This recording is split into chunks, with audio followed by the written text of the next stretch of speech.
Hello, I'm meteorologist Danielle Moss, and we are doing more of our fireside chats with some of our emergency managers that are around North Georgia. And today I am joined by Daniel Westbrook, who is with Cherokee County. Daniel, thank you so much for coming on today and having a little bit of a chat with us about National Preparedness Month and things that people need to do to prepare themselves in Cherokee County specifically. Well, thank you for having me, and I'm happy to chat about that and anything else. Well, Daniel, you guys have had a busy severe weather season. You've had a few tornadoes and things of that nature.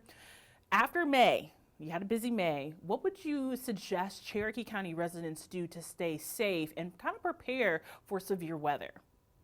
So we reach out to our citizens to make sure that they have multiple ways to receive warnings. That's a huge thing for us because, like you said, we tend to have a lot of severe weather. We have a lot of warnings, and we make sure that they have multiple ways to receive a watch and warning, whether that's through our county's mass notification system, no weather radio, your favorite TV meteorologist, radio, just making sure they have multiple ways to get that warning and then knowing what they're going to do once they get that. Taking action, knowing where they're going to go in their house, if they're out driving, which is something that not a lot of people think about, it, or at the office. What am I going to do here? And, about over a decade ago when we had the snowpocalypse in 2014, people found out that, oh, I need to figure out what I'm going to do if I'm stuck in my car. So you need to, we make sure that they all know, hey, we need to have a plan in place if we're at home, in our car, at the workplace, so that we know where we should go, what we should do to protect ourselves. And that is so very true. A lot of times people are reactive instead of being proactive. And so we want to make sure that people know exactly what to do. Now, obviously, those of us as residents, we prepare, but I know you all have to prepare as well. Can you walk us through like what it looks like when severe weather enters into Cherokee County and how you all communicate with first responders and those people who are on the ground? So for us, this is kind of, several days in advance of an event coming in. We're monitoring, working with the National Weather Service. We monitor ourselves. A lot of us are, weather nerds, so to speak, watching watching models. So we know what's coming in. So we typically start having briefings with our public safety and other stakeholders in the community about, hey, this is what's coming up. These are the threats. Historically, when we've had similar patterns like this is what it looks like. So we get that in place and we brief and have those meetings, even with the National Weather Service, for a few days in advance up to that day.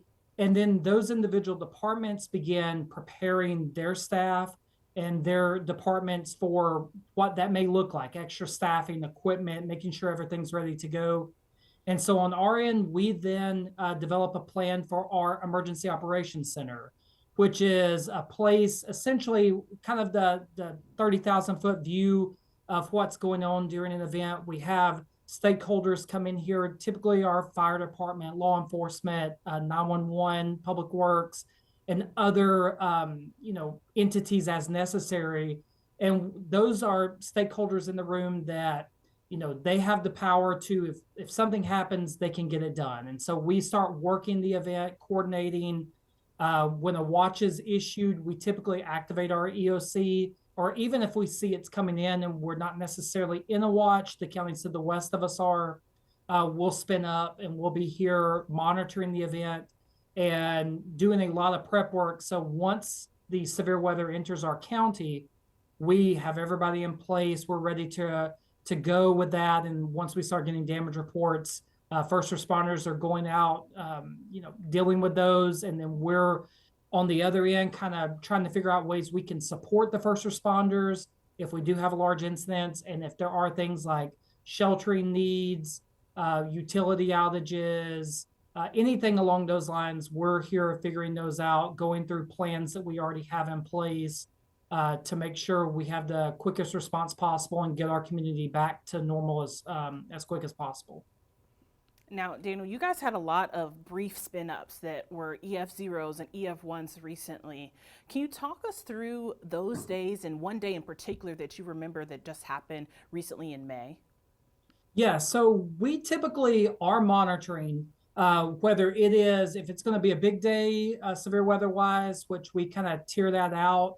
Depending on the category, we'll have a lot of people here or just us monitoring. So back when we had, it was a brief spin up that was in the Waleska area of our county. It was, we've kind of come to know that the northern end of our county, northwestern end, you're starting to get really high up, especially when with the radar. That's just how it is right now. So you can't really see the lower levels as well as you can, well as you could if you were closer. And we know that sometimes we can get those brief spin ups. So we're constantly monitoring. We're chatting with the National Weather Service, and sometimes we have an idea of, hey, we've started to get some damage in that area, which we did with that particular event. We had some trees down, multiple calls out. So we were just relaying that to the National Weather Service, working that, and it wasn't apparent until the next day that, okay, maybe this is a little more substantial with a potential tornado path, because some of that stuff you can't see at night. And walking through the woods, we would then go up and do a damage assessment of that area.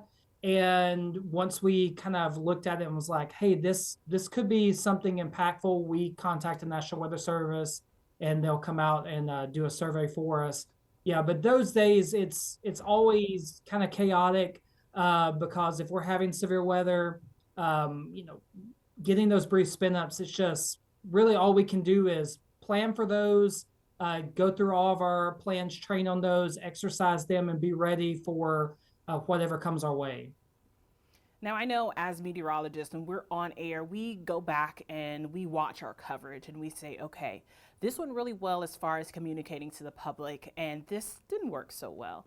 When you guys look back at any of the severe weather that you have recently, what is one lesson that you all will take away going forward throughout the fall severe weather season?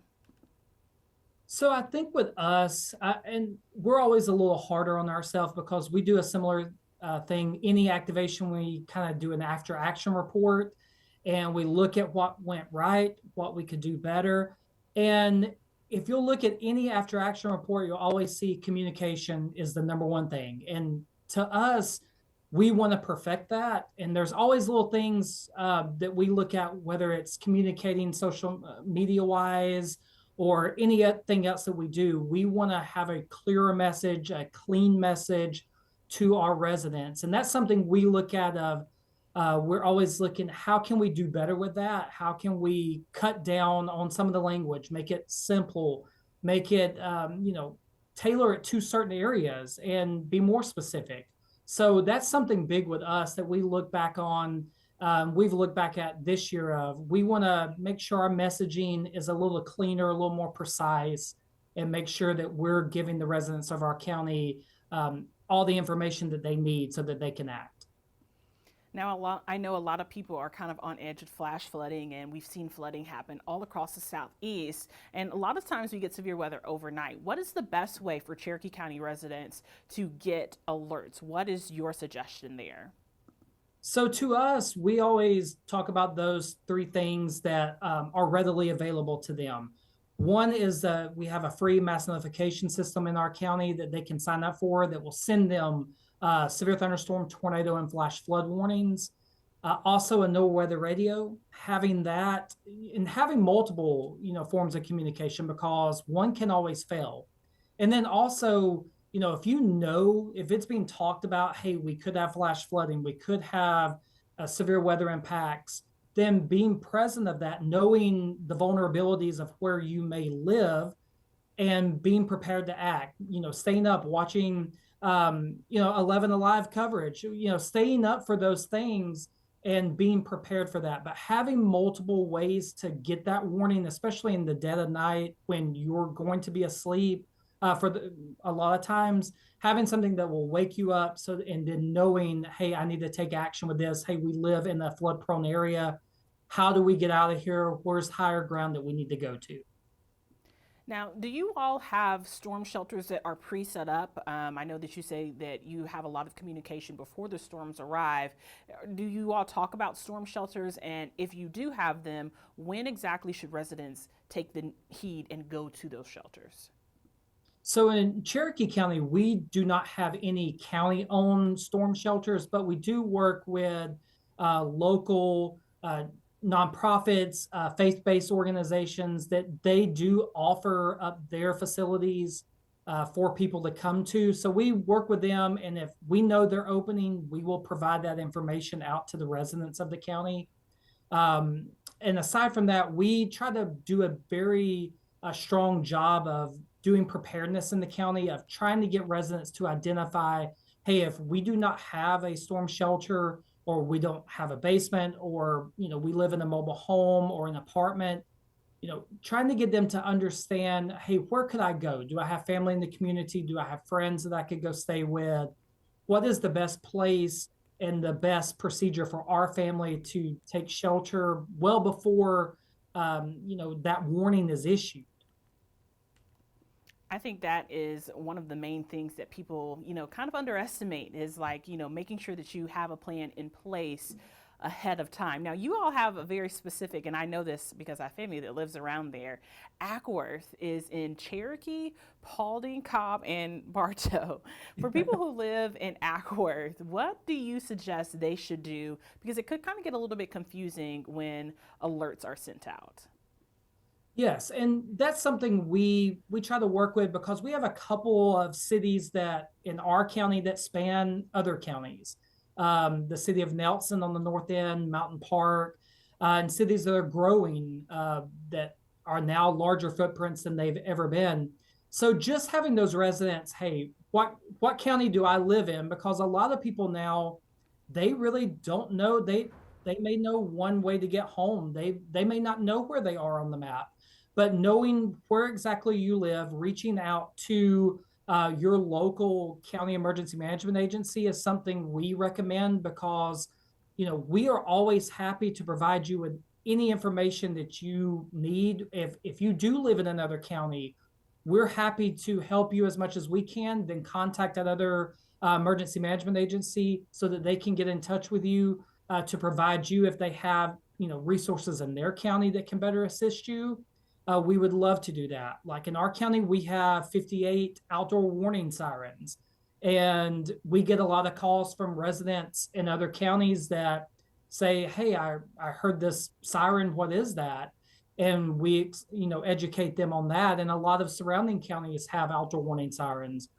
So we just recommend that reach out to your local county emergency management agency, and we can provide you with resources in the county, and we can also be that link to connect you with the county that you live in if it's not in Cherokee.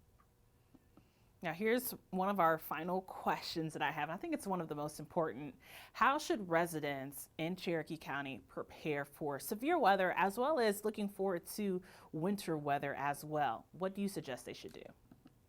So going on a lot of the things that we talked about, having ways to receive that warning, knowing that, hey, we could have inclement weather today, but also, especially when it comes to winter weather, we we want to make sure that residents don't wait to the last second, because we found out a lot of times, and especially in Georgia with the winter weather, that once snow starts falling, once ice starts falling, everything shuts down.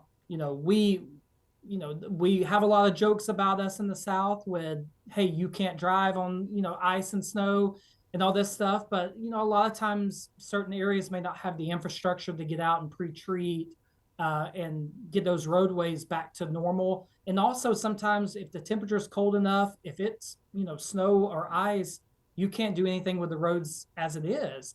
So we just want residents to not wait until the last second. If you know something's going to happen, especially winter weather, prepare ahead of time. Get extra food, especially non-perishable food, in case the power goes out. And with winter, if hey, we live in an area that's prone to having utility outages, trees could fall, maybe it snaps a pole and you're going to be out of power for a day or so. having, non-perishable food, water, flashlights, blankets, something, a way to keep warm, extra medicine if you're needing that, especially if you have oxygen needs. There's some, people in our community that have other medical needs. Making sure you have stockpiles and you're ready just in case you are without power or first responders can't get to you for up to 72 hours. That's kind of the old adage, and it's still around today, of making sure your family can withstand 72 hours until help arrives, just in case. Nowadays, we're a lot quicker with getting into locations, but just in case, be ready, be prepared, and know what's coming and know how you'll respond. Well, I think that is the most important thing. Be prepared and have a plan in place ahead of time. Do you have any other things that you would like to add about severe weather preparedness or National Preparedness Month at all? Well, I think that National Preparedness Month is something that doesn't get a lot of publicity. So I'm very thankful that y'all are doing these chats, especially with emergency management, because it's kind of the secret, I guess, government side that doesn't get a lot of publicity until something bad happens, in the box and break in case of emergency. But National Preparedness Month is something that is very important, trying to instill these things into the public because we're all busy. We all go through our lives. You have, your family, your kids, your job. You're just making ends meet. So it's easy to lose a lot of these things in the shuffle, and they're not as important. But I think National Preparedness Month is a great time to, take a second, reflect on those things, and make sure, hey, we're ready to go in case something bad happens to us. We see in the news a lot of, other locations, whether, floods, wildfires, tornadoes, etc. And we think it'll never happen to us, but we have to have that mindset of being prepared just in case it does. Exactly. You always have to be prepared for the just in case. Well, I do appreciate you spending some time with us today, and I do appreciate all of your answers and your insightful information, kind of behind the scenes. Like you said, a lot of people don't really think about emergency managers, but you guys, you're the glue that holds it all together. I know that. So thank you so much for talking to us and spending some time with us today, and I hope that you have a good rest of your day.